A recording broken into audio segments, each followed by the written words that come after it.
Ang kalipay mabayran ba og salapi? Wow! Well, sa dili pa kanako tubago na nga pangutana. Nasad ko'y dugang ikasulti lang. Diba sa atong previous video nga ang kalipay mabayran ba og salapi? Diba ni yes ko dito basta sa pangkalibutanon. So right now we're talking about espirituhanon nga mga butang. Butang nga dili makita, no? Invisible. So ngayon ang kalipay mabayran ba og salapi? Ang tubag is no. No ha, basta espirituhanon nga butang. Wow. Unang-una, unsa di ay ang imong kalipay nagihatag sa Dios nga dili nimo kabayran og salapi. Syempre, ang ato ang kinabuhi.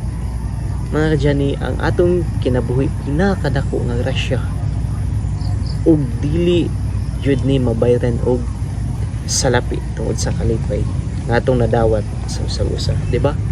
Matud pa sa giingon sa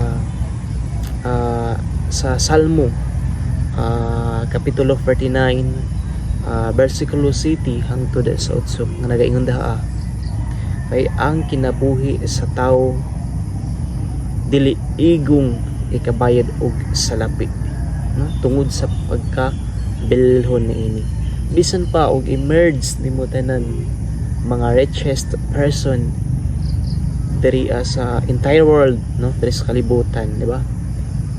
Bisan pag tanan mga katigayunan, tanan mga ari-arian nimo, emerge na nimo tanan ug ibaylo sa imong kinabuhi.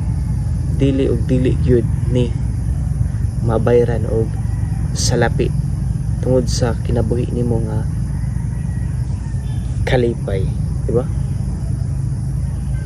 Bisan unsaon di gyud mabayran ang kinabuhi ra gyud dili mabayran mga kadyani. Mo nang wala gyud ko nagtumutumo og istorya kaya dili gipahagi gyud nako og biblikal. Kay patanayan gyud nako nga ang kinabuhi dili mabayran og salapi. O ang kinabuhi dako taog kalipay nga ato kini nadawat, no? So usbon nako kung ipaagi sa espirituhanon nga mga butang ang kalipay dili kabayran og salapi. Okay?